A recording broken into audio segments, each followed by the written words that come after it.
Hey Legionnaires, and welcome back. We're here with another Dawnless Days Battlefield today, and today we have Erebor here taking on their old nemesis, Dogaldor. Oh, how this nation has ravaged and annoyed Erebor over the years. You know, with the Battle of Five Armies, the Battle of Dale, and now the Battle of, well, the Middle of Nowhere it is. But yeah, we have a very close 1v1, I've been told by the person that sent this one in. And I'm very excited to see how this one goes down. I mean, for starters, we have Erebor Cav. Never see escort mercenaries ever being brought these days. So much so that I nearly call them escort marines, which I don't know what they would have been. But yeah, it's going to be an interesting one, that's for sure to see. And they've got some very, very nice support in these Erebor halberdiers. So yeah, that's going to be an interesting one. Looks like they're also going to get the two mortars as well. So they're going to get some of the finest support, like pole arms, that they can get around. And it looks like Dogaldor's going to try and match them in a certain way. He's going to send over some Goldor glaives to support this fight. So yeah, this should be interesting to see how that sort of flanking battle goes down. I mean, the cavalry is a disadvantage in sense of numbers, but quality. I mean, these are elites. I mean, against trained, probably in favor of Dogaldor there. I mean, the support, though, definitely in favor of the dwarves. So that will be very interesting to see how that one goes down. I mean, infantry-wise, I'd say Dogaldor's infantry does not match up to the swords that the dwarves can bring. I mean, we've got BALIN and the mandatory claimers. We have another mandatory claimer next to him. Even like the axe infantry, like the axe warriors here, very, very, very good. And then what else we got? Spear guards. You've even got Erebor axes going out here now to this flank. Jesus, flank seems to be drawing so much over here for the dwarves. Like, they are really, really packing the punch when it comes to that. And yeah, you can see Dogaldor's changed his mind. He's like, nah, I'm getting out of here with that support. We're not having that. Crossbows probably are better than Merc trackers in a one-on-one, but I don't know about 4v3. They might get absolutely murked, to be honest. And I mean, Merc with trackers as well, you just get many more numbers. Levy, like orc sort of like units like this now are the meta. So you see like Merc with trackers doing really well. You see sort of like Mortal Bow Rabble doing really well. These, yeah, it's just sort of like spam of really cheap archers. Now with like the zero missile block chance for most like pike and bow and shock units is just, yeah, making these units very, very useful. You can see, yeah, now Dogaldor's actually changing his mind on what he's sending out there. He's sending out his pikes to sort of support his flank instead. So I mean, it probably is actually for the better for Erebor, because now he doesn't have to worry about any sort of like spiky boys in the center, which he kind of drew. He taken away himself by putting his own on his flank here. So yeah, I mean, this should be a straight up fight. You imagine this is probably going to be... I mean, I've imagined Dogaldor wants it to be skirmish as heavy as possible so we can use those smoke with trackers. I feel like Erebor's just going to rush forward as soon as possible and try and just get into close proximity. If the Merc trackers can maybe get flanking shots, certainly on this left flank out here, they could definitely do some good work there, because all the cavalry's on the right flank for Dogaldor, so they don't need to worry about like sort of just being rushed on this left-hand side. If all these units here on this right-hand side for the dwarves get engaged, the Merc trackers just start shooting them on the flank, and they can always use their general as well, Kamul here. They could use him to be super aggressive if they wanted to, or maybe even some of these glaives or champions of Dogaldor, and just be super aggressive around the flanks and try and flank these units. But we actually have Merc trackers pushing forward now, so they can try and get off some early shots. At least that's what it looks like they're trying to do. But yes, if you're a fan of all things Dawnless Days and Lord of the Rings, then if you haven't already, feel free to leave a like. Subscribe if you're new around here. And feel free to leave a comment as well. If there's any sort of like matchups you want to see, if there's any factions you want to see like covered more, then do let me know. I know the dwarves are a fan favorite. It's why I kind of showed this one off. But yeah, it's only a small one today. We haven't got a huge dwarven battle. And this is the start of the battle. It seems Servants of the Eye have gone in against like the escort mercenaries. Don't know why they allowed that one-on-one just to take place. Actually, both sides aren't doing too bad to start with. But as the battle goes on, the Servants of the Eye, I'm sure, will start to win that one slowly, just because they're very heavy cav against heavy melee. It's just, they have the advantage there. We now have the spears coming up. Erebor spear guards are now rushing in. I imagine we're going to see the cav very shortly pull out. Ooh, the dwarves in there now, engaged. This might turn the fight in favor of the dwarves. We'll see.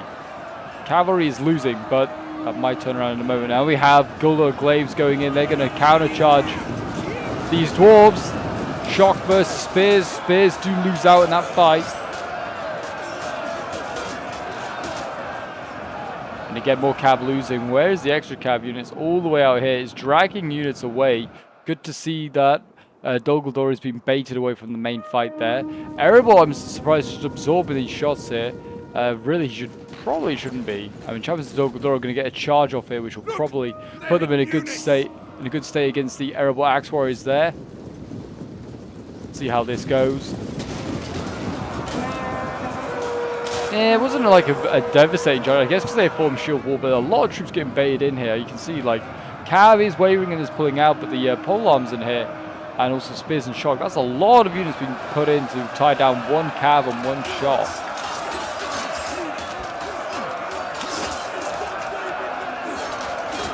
I mean, the polearms in here, they are losing troops kind of quickly.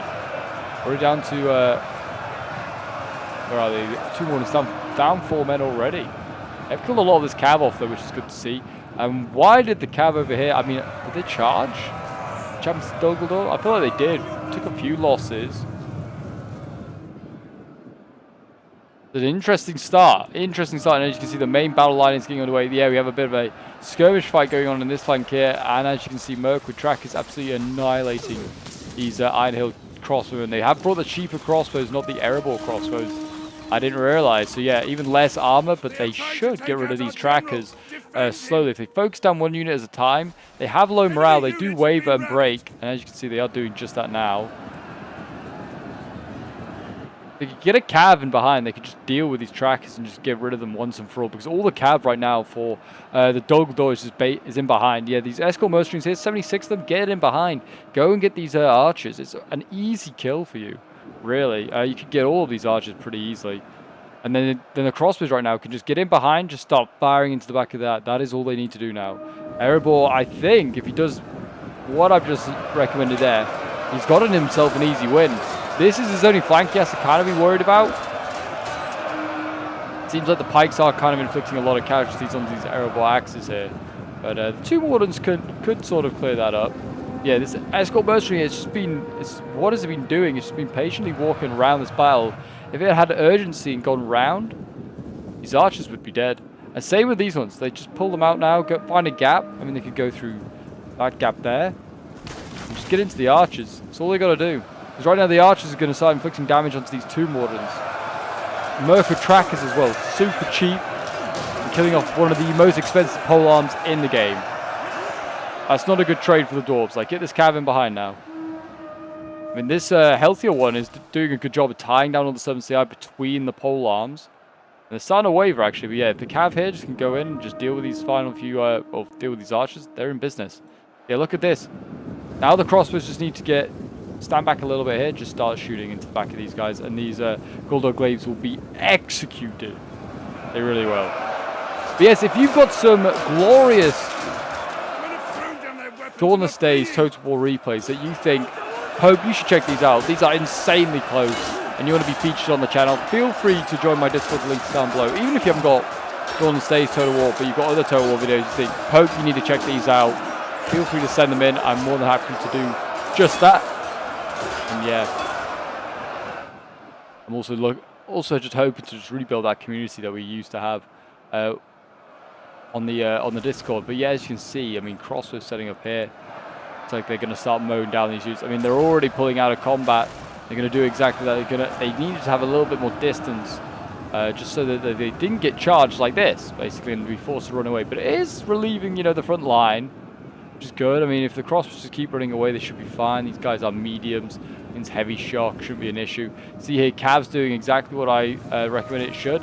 Problem is, it's the like the weakened Cav. If they had the healthy one doing it, they wouldn't have the issues, I don't think. General is dead, though. Enemy general is dead. BALIN has fallen. Oh my gosh, yeah, he's been murdered by Kamul here. And yeah, shock is starting to break. Axis is starting to break it. I didn't even realize like the center was so dire for the dwarves. It seems like they're doing really well on the flanks. And on this flank here, getting in behind. But yeah, that is not so good. Kamul here now going to get charged by the escort mercenaries, but luckily for him, they are only melee caps. Their charge is not as great, and they're pretty weak. They're getting gunned down, and there you go, they're breaking.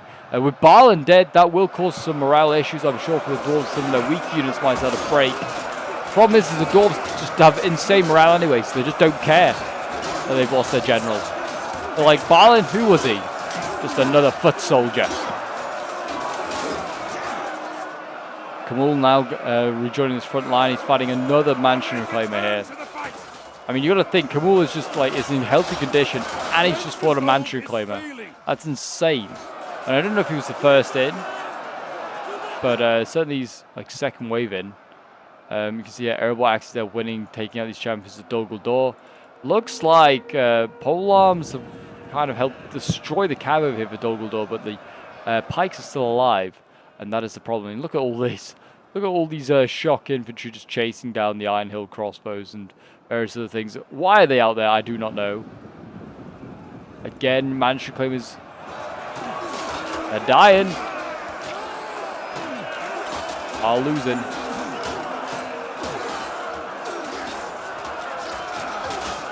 Kamul's bodyguard here, just in jet black uniform. It's pretty hard to make out the details on them. They do look badass.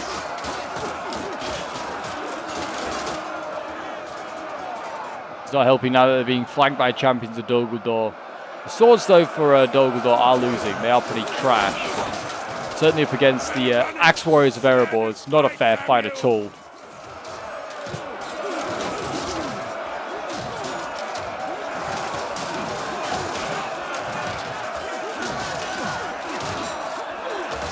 It's a thin silver line that there is at Erebor right now. I mean, it's a pretty thin black line as well of Dol Guldur orcs. As you can see, that left-hand side is broken. I think the archers helped focus down those Erebor axes, got rid of them.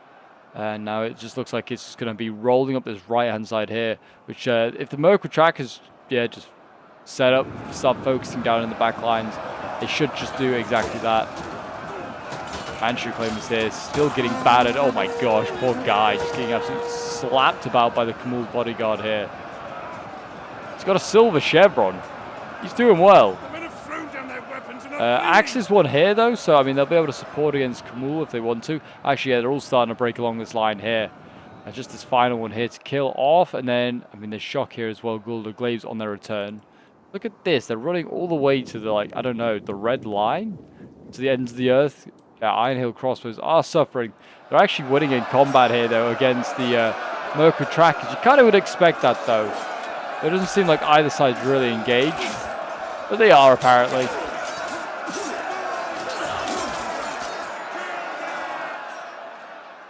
I was going to say, these Mercury trackers are nothing insane, so you probably could just charge them with crossbows and really cheap infantry. But there you go, General has died now, Kamul is fallen. I mean, Dol Guldur's morale is much worse off than Dol Guldur's, so this could change the balance of things. Not the time for Kamul to die, not at all. Axe Warriors here, Magic Claimers, they're tying down the shock. Those crossbows over here did just rout all of those Mercury trackers as I kind of expected they would. Balance of power is now looking very even, and the battle is definitely not over. I thought Dol Guldur had this wrapped up, but oh no. Doesn't seem like that is the case. He's going to have to rely on these trackers to do some real work here.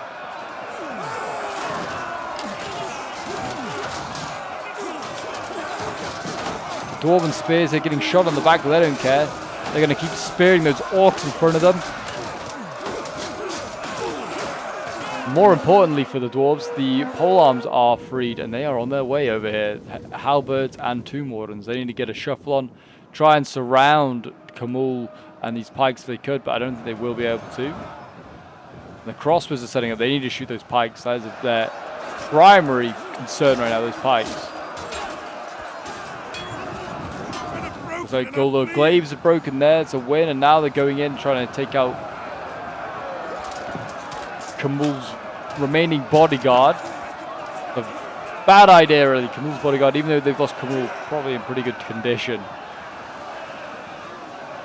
Yeah, the crossbows, if they start shooting into these pikes, they can do well. Yeah, look at that. Erebor Axe Warriors die, and they just need to avoid battle if all possibilities.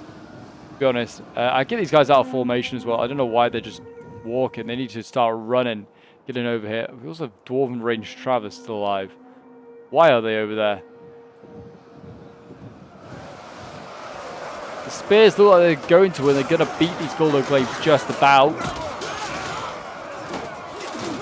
Once they've done that, they can turn around and try and deal with this impending doom that is the Pikes and Camul right now. But actually, they're wavering as well. It's still not over. I mean, that's the thing. Crossbows and these polearms, they could do some good damage. And the dwarves, yeah, I mean, have better morale. I mean, the two Moderns are probably, what are they, 62? Yeah, they're still healthy. If they keep these dwarven range travelers sort of alive and, you know, doing something, they'll be fine. Like, just keep them running and away from, like, the main battle. They should be okay. Keep their morale healthy. These Goldo Glaives back here are just milking kills by the looks of it of Iron Hill crossbows. They really need to get back to the main battle, I feel like. Because, yeah, Dogaldor actually is way more than you think. It's just that it's all scattered out in just different places. Iron Hill crossbows are starting to die. Those Mercury trackers, yeah, with their volleys here, just brutally murdering these poor crossbows. Not good, not good. It shows like how deadly these trackers can be. Doing so much damage to morale. They are shooting the right thing of the crossbows, but they have just broken anyway. So we'll just fast forward now to see what happens. Because there's still 4 minutes left, so I don't really know how Errol plans to work this out. I mean, he's getting shot right now as his two Wardens. I mean, he can just engage the Pike with one unit and then just try and flank with the other one, which is exactly what he's trying to do now. Beware, our hidden units have been revealed. Mercury trackers are out of ammo, so that's a bit of a relief for the erebor player. But they are just going to flank around with these trackers, and that will just be equally as costly.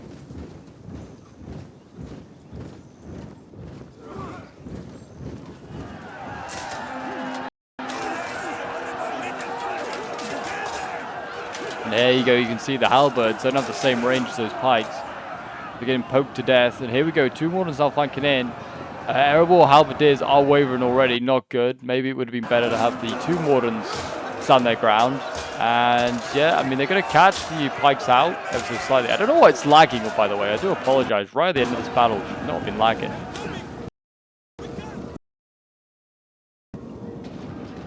They are getting charged now, the two Wardens. They're getting charged from both sides here. The Erebor like polearms, they're just going to get surrounded. Two Wardens are done for.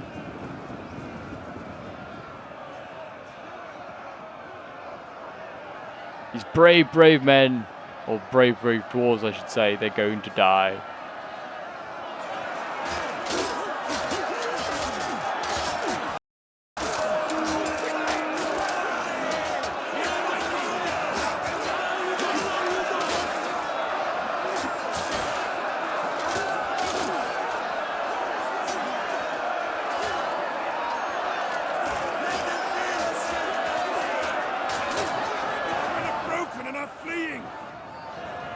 I thought the two Wardens are broken, but no, it hasn't. I think it's the Mercury trackers are breaking, which probably does help, actually, balance power reasons, but it's still not looking great. They really could do getting those Dwarven range travelers over here, but I think they're, yeah, look at them. They actually have given the shock infantry the slip, but, yeah, they have desperate ammo that's needed. The polearms are actually winning. They just defeat those Mercury trackers there. I don't know how they're beating the pikes. Apparently they are. This Erebor player, respect to him, he doesn't give up the fight. I respect that. It looks like, I mean, it looks like he's going to try and chase down Kamul. Not a bad idea. I wonder whether army losses is just going to take effect at some point. If they can catch these Dwarven range travelers, they're shaken. They might just rout themselves to sheer exhaustion. Two Wardens here. Being chased, but I don't know if they're going to make it out. We'll just fast forward again. Doesn't look like anything too exciting is just happening at the moment while we wait for these two Wardens. Yeah, they're just... there you go. All they needed was a little charge from Kamul's general just to scare them off. And there you go, a Pyrrhic victory for Dol Guldur. So yeah, this was sent in by everyone here who was playing as Dol Guldur. He got 281 kills with Kamul's bodyguard. My gosh. Very nice. His blades here getting 111 kills. Guldur Glaives getting 112, 139. His Champions of Dol Guldur 175. And then his Mercury Track is getting 105 kills. And his Servants of the Eye 59. Then we have Abrazam playing as Erebor. 143 kills with the Mantra Claimers. BALIN only got 29 kills. Jeez. His Erebor Axe Warrior is getting 211 kills, 279 with another one. And then his Spear is getting 125 kills, 229 with the Erebor Halberdiers, 287 with the Tomb Wardens, 221 with the Iron Hill Crossbows, and then one of his cab units getting 113 kills. But there you go, guys. That is today's Dawnless Days battle. If you did enjoy, do remember to leave a like, subscribe if you're new around here, and I'll see you in the next one. Bye for now.